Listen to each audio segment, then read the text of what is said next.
En el centro de la pampa vive un pimiento. Sol y viento pa' su vida, sol y viento. Bonjour, je m'appelle Patrick Bernard, bienvenue à la 32e édition du Piment. Je suis dans le parc Westmount, c'est le 27 février 2011. Aujourd'hui, on va rencontrer un homme assez spécial, il s'appelle Andy Francioni. C'est un ingénieur aéronautique, un homme avec un doctorat de l'Université Rutgers à New Jersey, mais aussi un homme profondément démocratique. Et sa maison, son appartement est tout près d'ici. Et le parc Westmount a joué un rôle dans sa carrière dernièrement. Andy Francioni, c'est le rédacteur d'un journal électronique qui s'appelle Westmount Watch. C'est un journal qui a créé pas mal des vibrations, des changements ici à Westmount, surtout dans le bas Westmount, qui est touché très profondément par les changements qui nous entourent maintenant, le Turco, la Piazza McGill, et surtout le projet proposé par notre maire, un projet grandiose d'Arena qui va coûter au moins 37 millions de dollars. Alors, venez rencontrer, écouter M. Andy Francioni et l'histoire de Westmount Watch. Bien, mes origines sont mixtes, bien sûr. En anglais, on dit « je suis un mutt ». Alors, mon père est d'origine italienne, mais est né au Canada, à Hull. Et mon grand-père provient de Mont-Cassin, à 60 km de Rome. Du côté de ma mère, on est québécois. Le nom de ma mère, le nom de famille de ma mère, c'est Charland. Alors, Andy, vous avez commencé Westmount Watch en 2010. Et je vois sur l'ordinateur votre première édition Westmount Watch Launches, alors le commencement de Westmount Watch. Et dès le commencement, vous avez eu des principes que vous avez annoncés. C'était quoi exactement l'idée de Westmount Watch, les principes de départ? Oui, j'avais remarqué qu'il y avait quand même un petit vide dans l'entourage de Westmount de point de vue médiatique et de point de vue gouvernemental. Et donc, je me suis préoccupé à former un projet qui avait comme but de donner un média qui était ouvert, assez courant, assez real-time, et des archives qui étaient cherchables, donc avec des mots-clés et tout. Donc, c'était ma solution à ce que je voyais comme étant le problème. J'ai écrit un des premiers articles, c'était Westmount Zero Sum Game, le jeu à somme nulle de Westmount. Et ça provient d'un problème en game theory, en théorie des jeux, qu'un jeu à somme nulle, c'est un jeu où ce qu'un gagne, l'autre perd. Donc, il n'y a jamais un gain coopératif, c'est toujours un perd et l'autre gagne. Et c'était l'idée que le privé avait beaucoup gagné à Westmount. On avait maintenant un terrain de jeu qui était clôturé et utilisé en dehors des périodes de soccer récréationnel, qui était utilisé que par les équipes des écoles privées. Et en même temps, dans les terrains adjacents, on voyait une boîte, une inondation assez importante et empirée par les travaux qu'ils avaient faits pour améliorer le beau terrain clôturé. Donc, il y a une idée que quelqu'un perd et quelqu'un gagne. On voit nos enseignes de rue, nos affiches qui sont désuètes, qui sont rouillées. Et en même temps, on considère un grand projet de 37 millions de dollars, tout beau, tout neuf, avec un beau lustre. Alors, on est là où la motivation pour Westmount Watch est venue. On est au coin sud du parc Westmount. On a notre terrain clôturé et l'autre terrain qui n'est pas clôturé, qui est un peu plus loin. Et alors, c'est ici que l'action s'est passée dans ma tête pour créer Westmount Watch. Bien, on se pose la question quand on voit une section clôturée à l'écart de la population, on se pose la question, est-ce qu'on a une justice sociale ici? Alors, les étudiants de l'école publique jouent dans un terrain qui est souvent mouillé, souvent plein de boîtes, et en même temps, on a les étudiants privés qui jouent sur un terrain qui est, on dirait, parfait. Et c'est un peu la question de démocratie. Est-ce que les gens de Westmount ont choisi ce sort?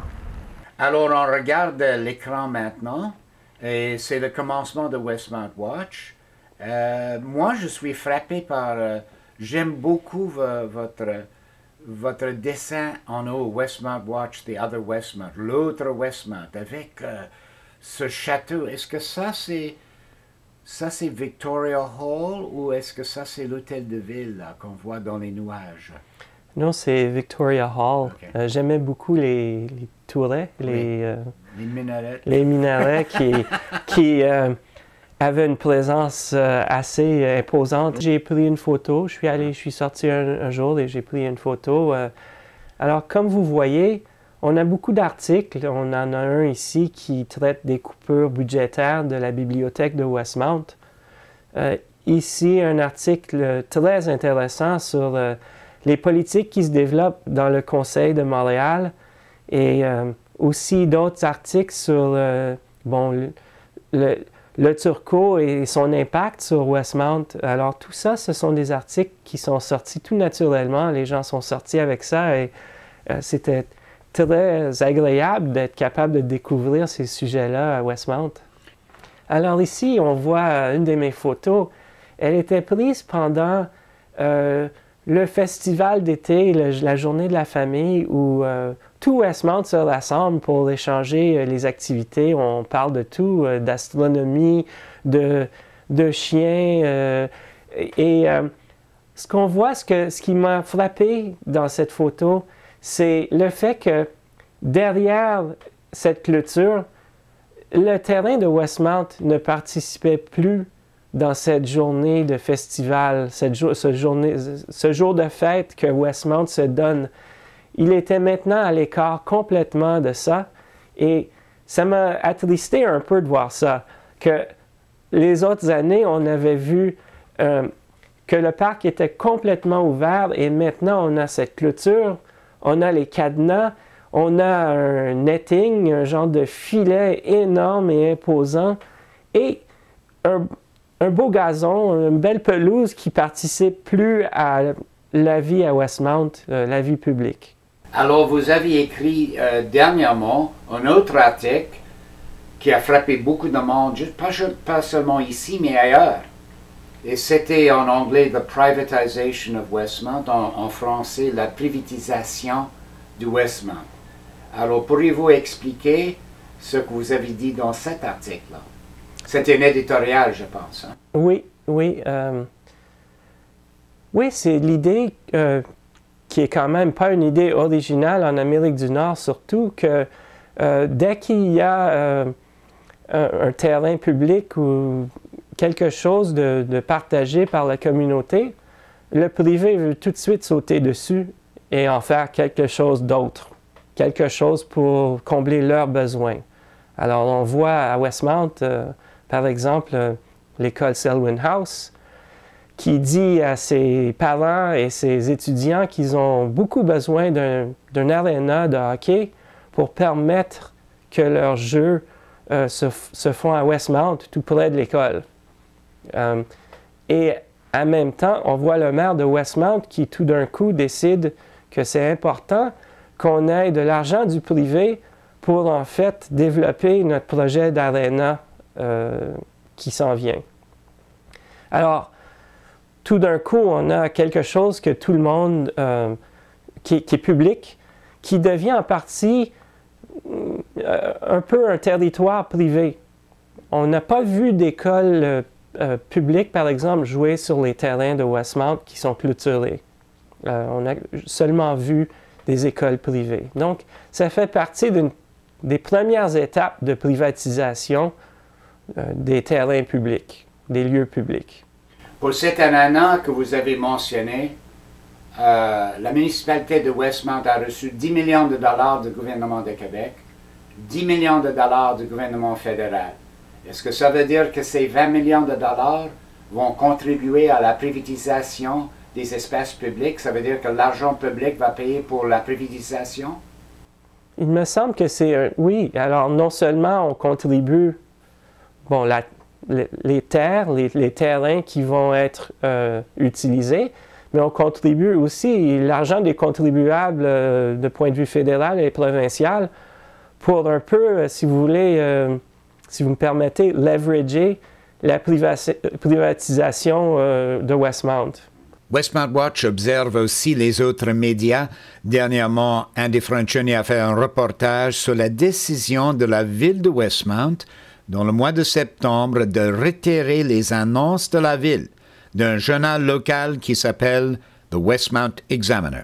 Les raisons initiales n'étaient pas les vraies raisons, ou au moins c'est ce que les faits semblent démontrer.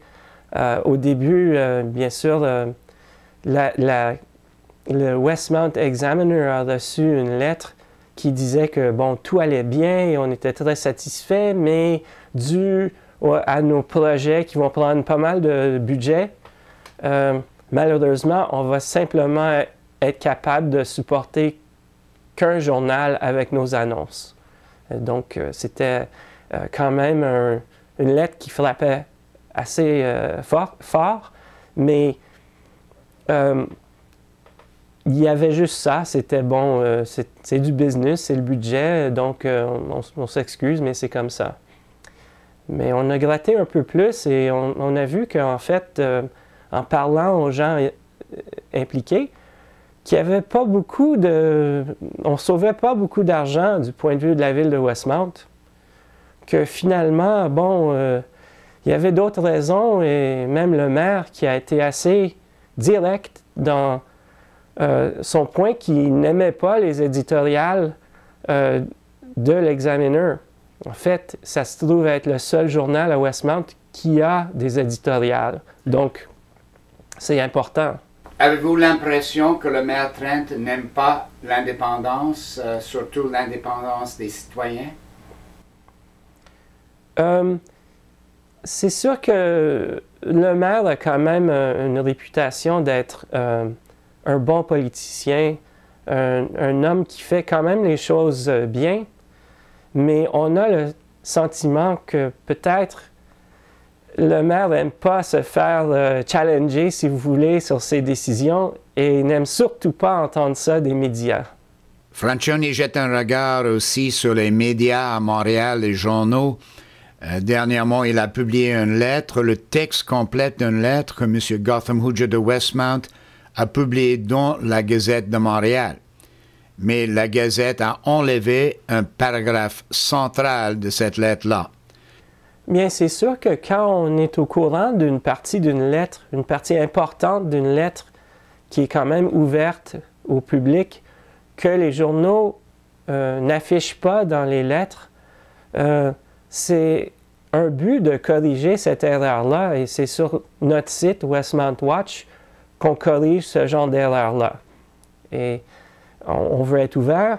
On a publié à date toutes les lettres qu'on nous a envoyées et ça peut être de n'importe quelle opinion. On ne veut pas créer un système aussi fermé avec seulement nos opinions personnelles, mais on veut créer quelque chose d'ouvert. Donc, ça fait partie de ce but-là.